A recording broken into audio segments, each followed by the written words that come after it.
नाली हेर्नुस् है सबैले यसै मनोकामनाको यात्रा छ केबल कारमा चढ्दैछौँ यात्रा चाहिँ सफल होस् गाइस भन्नु पऱ्यो यतातिर दिदीहरू होइसिन्छ बाबु यतातिर पनि बाबु यता हाई भन्नु न जय राजा मलाई हजुरले चिन्नु आएन चिन्ने अनि मेरो युट्युबलाई फलो गर्नु न ल मनोकामना केही हुँदैन तपाईलाई पैसा लाग्ने हैन नानीलाई फोन हाल्नु न खोला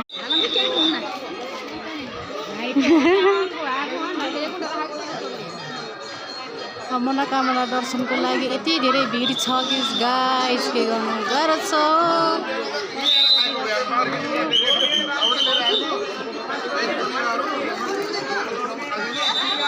आज सुस्तानीको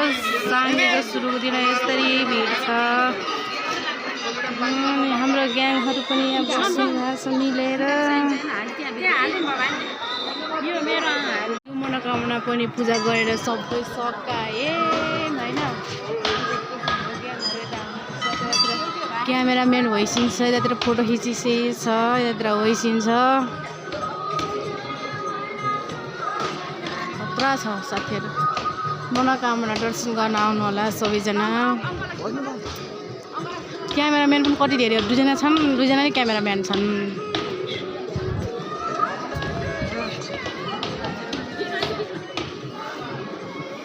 बाबु हजुर फोटो खिच्ने होइन भिडियो गराएको के गाई चाहिँ के गर्नु यस्तो छ हामी चाहिँ अब फर्केको यतातिर पनि फर्केको भन्नु न फर्के मन र ड्राइभरको उमा चढियो डराए हो आउँदाखेरि डराएको थिएन चढाखेरि डराए के भाषा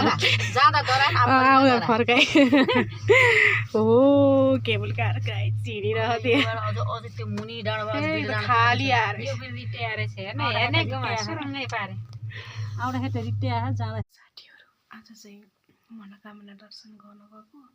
रातिको 3 बजे उठेर हिँडेको मान्छे अहिले रातिको ठेक्लाकै 11 बजेको छ होइन